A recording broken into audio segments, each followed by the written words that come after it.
Kian hari kian bertambah korban, seorang pakar justru berani menjamin kasus corona di Indonesia akan mereda di bulan Juni, namun harus penuhi syarat-syarat ini saat ini. Masyarakat Indonesia dibuat was-was dengan adanya wabah virus corona. Sehingga kita harus membatasi waktu keluar rumah dan lebih banyak untuk mengurung diri, sebagai salah satu cara untuk memutus rantai penularan. Hingga kini, kita tidak tahu pasti sampai kapan situasi seperti ini akan berakhir, namun dalam sebuah pernyataan seorang pakar di Indonesia menjelaskan bagaimana virus ini bisa berakhir. Mengutip dari Grid Health, seorang pakar matematika Fakultas MIPA UNS Solo Profesor Dr. Sutanto Sastrarja, dia memberikan penjelasan untuk mengakhiri wabah ini. Menurutnya, wabah ini akan hilang dari Indonesia pada 10 Juni 2020, namun dengan syarat pemerintah melakukan karantina total alias lockdown. Namun, jika tidak dilakukan dia khawatir jumlahnya akan terus bertambah. Meski demikian, Profesor Sutanto menjelaskan hal ini tentu dengan dasar yang kuat. Kesimpulannya muncul setelah melakukan simulasi bersama dengan mahasiswanya. Mereka membuat simulasi dengan persamaan diferensial berdasarkan kecepatan pertambahan kasus positif virus corona di Indonesia selama ini. Simulasi ini juga untuk menjawab perdebatan apakah Indonesia harus melakukan kebijakan lockdown atau tidak. Sutanto menyebut lockdown mungkin kan berdampak besar bagi negara, misalnya perekonomian akan lumpuh dalam beberapa waktu. Namun, ini akan berdampak besar dan sangat efektif menghentikan wabah dalam waktu yang lebih singkat. Saat ini tingkat kematian pasien COVID-19 cukup tinggi, mulai dari 8,4%. Naik menjadi 9% tapi kini turun lagi menjadi 8,6%, katanya.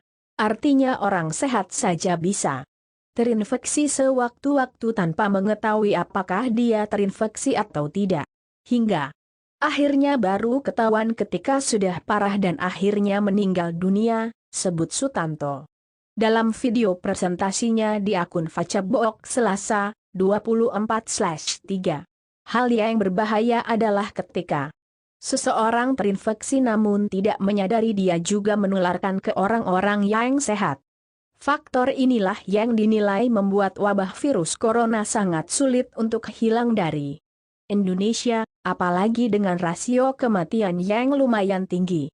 Simulasi yang dilakukan Sutanto dan timnya membagi kondisi masyarakat menjadi 4 susceptible, rentan, infected, terinfeksi, quarantined, dikarantina, dan recovered, sembuh.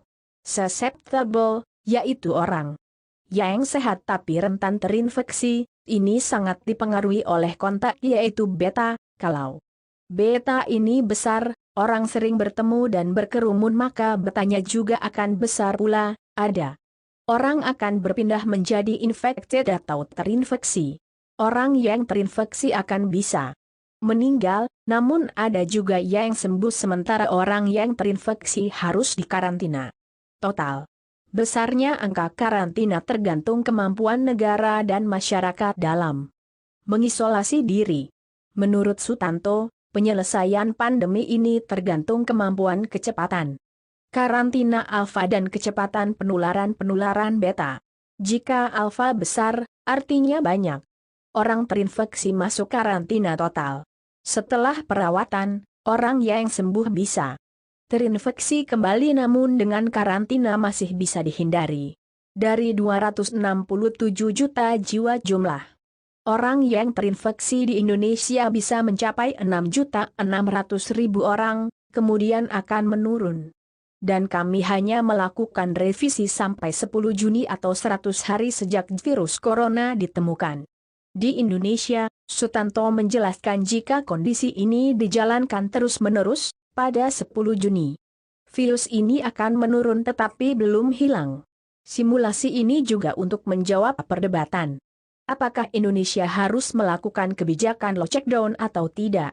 Sutanto menyebut lockdown mungkin kan berdampak besar bagi negara, misalnya perekonomian akan lumpuh dalam beberapa waktu.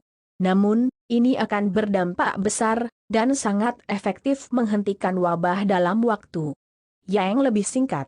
Saat ini tingkat kematian pasien COVID-19 cukup tinggi, mulai dari 8,4% naik menjadi 9% tapi kini turun lagi menjadi 8,6%, katanya.